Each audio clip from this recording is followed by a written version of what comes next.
In a previous video, we showed how you can call Python code when you make an Ajax callback in alpha to execute server-side code. So normally the server-side code would be executed using Xbasic, but if you prefer to write your server-side code using Python, you can. So in this video, we'll dive in a little bit deeper and we'll show how we can make an Ajax callback here and populate this list control by executing Python code that executes SQL CRUD statements. And then we'll also show how the Python code can set the value in session variables.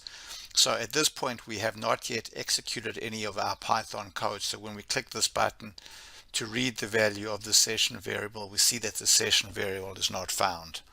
Now let's go ahead and press this button, which is going to make an Ajax callback that will be handled using Python to populate the data in this list by executing a select statement against a SQL database. So we'll go ahead here and click the button. So we can see that the list gets populated by the Python code, and the Python code has now set the value of session.var1. So when we press this value here, this button, we see that the value in session.var1 is now set to some value. So let's go take a look now at how the Python code executed SQL statements. So we'll go back to design mode.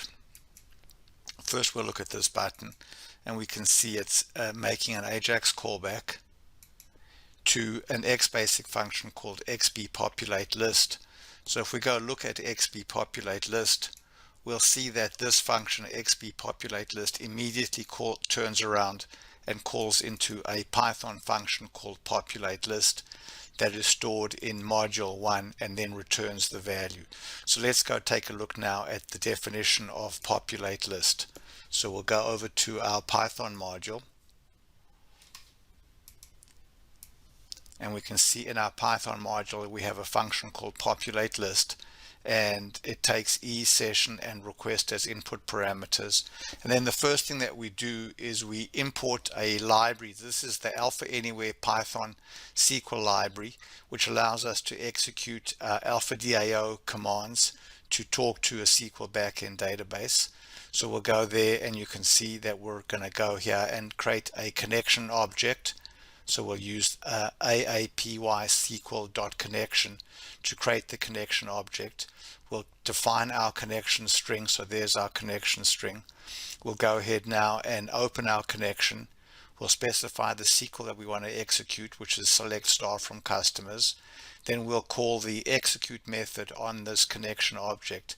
So one thing that it's important to point out is that when you're in Xbasic, these method names are case insensitive. But once you get to Python, these method names are case sensitive. So the method name has to be specified using capital E and not lowercase e. Then we're also going to go ahead here and set our session variable so we can read it once we're back in our Xbasic code.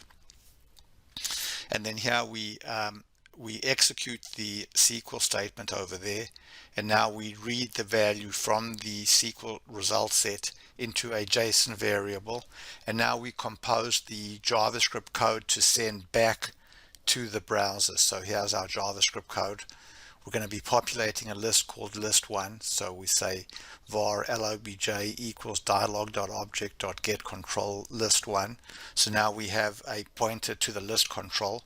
Then we basically specify the JSON variable in the JavaScript to contain the JSON string that we executed, that we got from our SQL database in this line over here. And then we call the list object.populate method, and then finally we return this value to the Xbasic stub function. So let's go back now and we can run this now.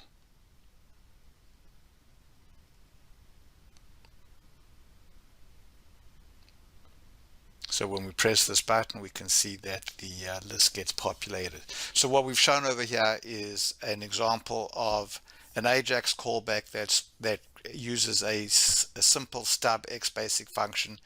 The stub Xbasic function then in turn calls a Python function that executes a SQL query and then sends back a response to populate the list. Thanks very much for watching.